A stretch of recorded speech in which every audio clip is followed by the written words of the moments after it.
I just feel like this should be a thing. Like, I should talk about Disney and drink coffee. Just an excuse to drink coffee and talk about things I like.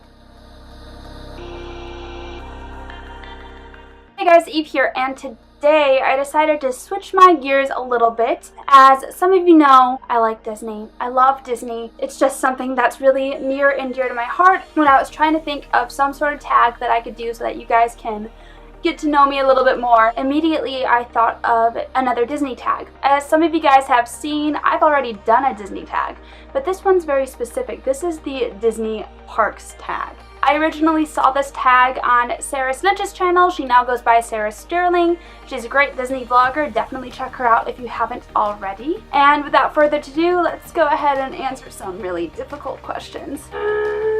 So the first question is, when was the first time you visited a Disney park? And the first time I went to a Disney park was when I was 2 years old. It was a family vacation with my parents and my grandparents. My Nana and Papa were huge fans of Disney World. They would travel down basically every year before I was born, and I don't really remember much of it anymore, but I did remember it for a long time because even though I don't remember that first experience, I remember talking about that experience until I was like 5 or 6. Caught that Disney bug real early. Number 2 is, what is your favorite Disney park? I think I'm just gonna have to go with the classic. I think Magic Kingdom is my home. It's the park that I get most excited to see. And don't get me wrong, like, I love the other parks to death, and I used to go to Disneyland and California Adventure a lot growing up as well, but Magic Kingdom just holds a lot of really special memories and brings back that magic every time. Number 3 is, what is your happiest single moment in a Disney park? Ugh, guys, there's so much. I can't, it's really hard to I think the first thing that comes to mind is at Mickey's Not So Scary Halloween Party. I mean, that whole experience was really incredible in the first place. And then there was another time when I was 10 years old, and that vacation was already really cool because we had been upgraded to a room at the boardwalk instead of Shades of Green because Shades of Green was overbooked. It was one of the first years that Extra Magic Hours was introduced, and so it wasn't really widely advertised. Not a lot of people knew about it, so there wasn't a lot of people there taking advantage of Extra Magic Hours. And we were at Magic Kingdom. It was probably midnight, and then it started raining. But Splash Mountain was still open, so me and my dad went on it, and we got to ride it 3 times in a row because there was nobody waiting in line. The cast member just let us keep going. That was really cool for me, so maybe that one. Number 4 is, what is your favorite Disney Parks purchase? They're so pretty. Can you tell I like sparkles? I also really like my mugs. Whenever I find a really cool Disney mug, I pick it up. And then I also really like my collection of Disney Wonderland teas. Those teas are so good. Alice is another one of my favorite characters, but those are probably some of my favorite park purchases. I try not to go too overboard with Disney merchandise when I'm down in the parks, so I don't have too much, but I have a lot still. Number 5, what is your favorite Disney attraction? These questions are just rude. They're coming for me, man. I love Haunted Mansion a lot. I think Haunted Mansion kind of takes the cake on this one. I don't know, I think if I think about it too hard, I'm just going to drive myself crazy. Number 6, what character do you have to meet when you go to a Disney park? If it's any Disney park in the world, it's gonna be Mickey. Mickey's the greatest. He's the best. Number 7 is, if you could build a Disney attraction based on your favorite Disney movie, what would it be? A lot of my favorites already have attractions based on them, like the Peter Pan ride, and there's the Lion King show, and Alice in Wonderland has the teacups, and she also has the dark ride in Disneyland. So one of my other favorite Disney movies is Pocahontas, and I think if there was going to be a ride based on that, I feel like the only way you could do it is if it was a dark ride on a canoe and it went through the story of Pocahontas, because I think the scene with Grandmother Willow with all the willow branches would be really, really pretty. If it wasn't a movie that was one of my favorites, I always wanted an Yzma coaster. I thought that would be something really cool.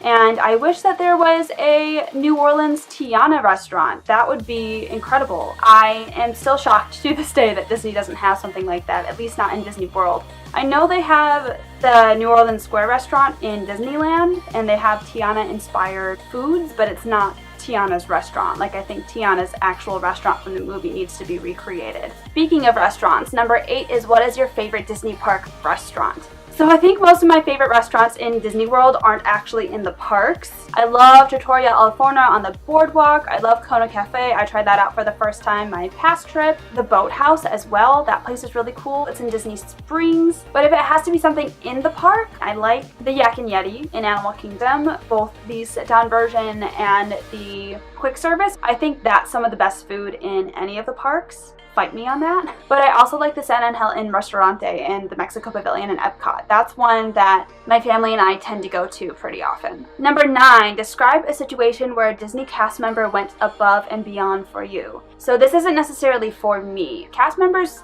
in Disney World and in Disneyland are just spectacular. I've never had a bad experience with any of them, but one instance that stands out is my experience at the Jungle Skipper Canteen. I tend to be really sympathetic to servers because I was a server for a while, my mom was a server, my grandma was a server, so they've just always taught me to be respectful to restaurant staff. But once we were seated, we found out that the Jungle Skipper kitchen had broken down completely. Something had happened to where it wasn't usable at all. So they were sharing their kitchen with the Crystal Palace, I think, and the Crystal Palace pumps out food. Our server, the poor guy, he was the one that was in the line of heavy fire. He was the one getting screamed at for food being late. He was the one that was getting screamed at for orders not being perfection, but he was really nice. He was really friendly. He was kind to us. He let us know the situation right up front. He made sure that all of our drinks came out on time. He made sure that we got extra bread. He made sure that all of our food was delicious, and he said it with a smile and a pun. He kept the integrity of the restaurant going while shit was hitting the fan. He was incredible. He had a crap night, and I would love to shake his hand if I ever saw him again. So number 10 is a doozy, and it's plan your all-time dream Disney vacation. Need some energy for this one. So even though I've yet to go to any of the international Disney parks, I would still choose Magic Kingdom. I think if I had to describe my perfect Disney day, I would stay at the boardwalk because I would love to experience that as an adult. And I just love the boardwalk in general, not just the hotel, but the whole area. It's so pretty. Eat breakfast at Trattoria Al Forno. For lunch, I would walk around Epcot and pick up snacks around the way, specifically in the Morocco Pavilion because their snacks are so good. And then for dinner, I'd want to head over to California Grill. I've never eaten there, but it looks gorgeous.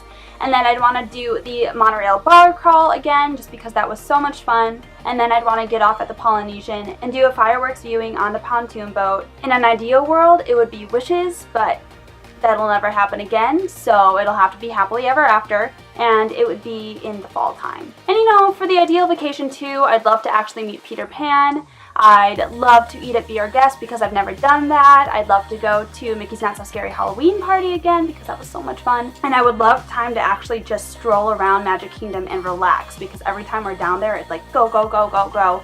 And I don't get time to just sit in the hub grass and people watch, and I would love to do that. So that was my Disney Parks tag. Thank you so much if you made it to the end. And if you want me to make more Disney videos, go ahead and let me know in the comments down below. If you like this video, go ahead and give me a thumbs up. And if you like me, click that subscribe button. Special thanks to Betsy Woodmill. Welcome to the family. I'm so glad you found my channel as well and that you like it. And yeah, thank you guys so much for watching, and I'll see you in my next video. Bye guys.